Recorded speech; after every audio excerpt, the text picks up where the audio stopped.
What's up, guys? Yesterday I saw Marty Scorsese's new movie, Killers of the Flower Moon. Now, this is based on a book. It was supposed to go straight to Apple Plus, but they said, hey, we're going to give this a 3-actor one. It costs $200 million. I see some people trying to dunk on it because it's going to do like $30 million domestic opening weekend. It's not even going to beat Taylor Swift, but like, who cares? It's Marty Scorsese. You know, it's Marty. Who cares? He makes classics. And this is just another classic for him. Leonardo's in it. Robert De Niro.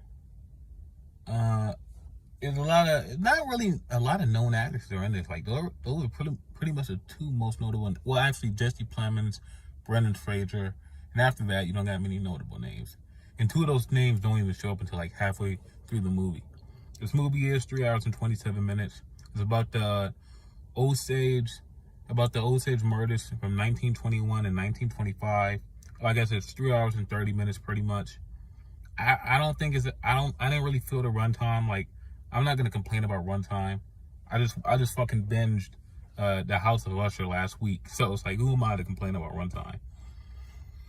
I think the best thing about this movie is, though, like, with this runtime, a lot of different directors and a lot of different movies, you can feel the fucking runtime. I don't really feel the runtime here. It was one time I went to the bathroom. That was probably at the 2-hour mark. That's when I went to the bathroom, close to the 2-hour mark. And I went to the bathroom, came back, didn't miss a beat. I haven't read the book, so I know if you read the book, it's probably a lot easier for you to take bathroom breaks. But even someone who hasn't read the book, I took a quick bathroom break and came back. I didn't miss a beat. Leonardo was playing a character named Esther. I can't remember his last name. I'm not good with names. But I've never seen Leonardo play such a fucking dumb motherfucker. A dumb, slimy motherfucker. Like, this motherfucker was so dumb, and it was so out of character for someone. It was like something we're not used to seeing Leonardo play, that I was thinking to myself, is this like a joke? Is this motherfucker like this dumb? Like, when it really started to dawn on me how stupid this motherfucker was the insurance fraud he tried to do with Blackie. That's when it dawned on me, like, this motherfucker is like, oh. And it was like, and that's what makes this movie so sad. And I saw a lot of people complain that this movie was pretty much from a white POV. It's not from an Osage POV. And Marty did his best, but he can't make it from an Osage POV because he's not Osage. And I agree with that to an extent. If someone made this movie again, but from the Osage POV, made it the same lengths, everything again from the Osage POV, I will watch that movie. Because I feel like that would be same content, but a different movie and a different vibe altogether. Like, a lot of people were praising how great it was from Marty to make this movie hit so well with no thrills. And a 3-hour movie with no thrills. And the reason it has no thrills, and this is very sad, is because these motherfuckers weren't that bright, man. These weren't some masterminds pulling off some crazy shit. These were dumb hick motherfuckers they were just doing this shit brazenly. And the only reason they really got caught, and the only reason people really gave a fuck, was because they were so brazen about it.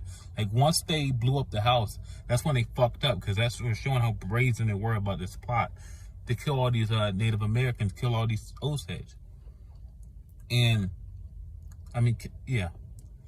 So, and that's like, you can see a lot of that throughout history, and it's like, I want you to look up something. If you're this far into the video, look up the Kitchen Knife Gang, and look up their reign of terror, and look what they did, and look what it took for them to be stopped by the government.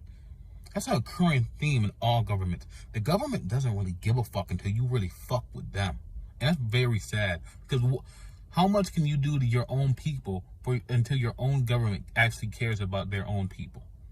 It's crazy how much you can do to your own people until the government actually starts to give a fuck. You know? And I think that's one of the big strengths of this movie. It's not a big strength, but it's like I said, it's very impressive that it's impressive and sad that he made this great movie with no thrills, because at the end of the day, the criminals weren't really masterminds. They were brazen about it. There was nothing to be, like, you knew what was coming. You knew what they were going to do. Because they weren't fucking hiding what they were going to do. A lot of people said this was Robert De Niro's best performance.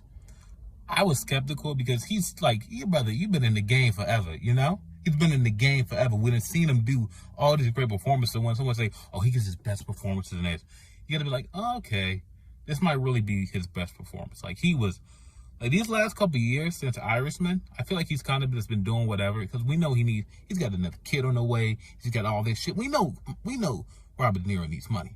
Not trying to be mean, but we know he's not one to turn down a paycheck. So, like, these last couple of years, I feel like he's been fucking around for this paycheck.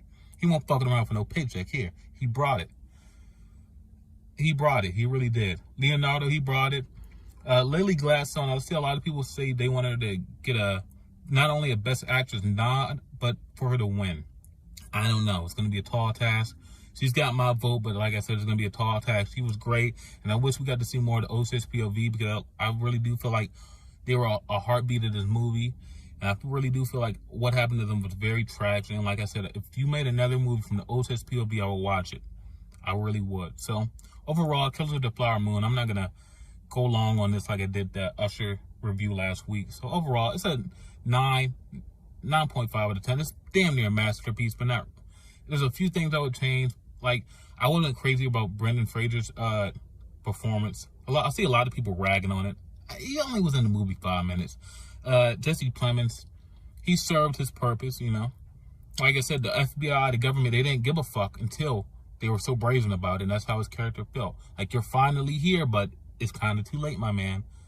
So, yeah, Killers of the Flower Moon, 9 out of 10. I definitely recommend you go see it, but I understand it's a 3-hour and 30-minute movie. It's going to be on Apple TV in like 3 months, so if you can, just see this movie. I don't care where you see it. I think people really should see this movie, though. Because like I said, these people, no one cared until these motherfuckers were so brazen about it. And we have seen that so many times in history. And there's so many things you can take away from this movie, but it's the main thing I'm taking away from this movie. But I want people to see it for themselves and take their own things away from this movie. So, Killers of the Flower Moon, 9 out of 10.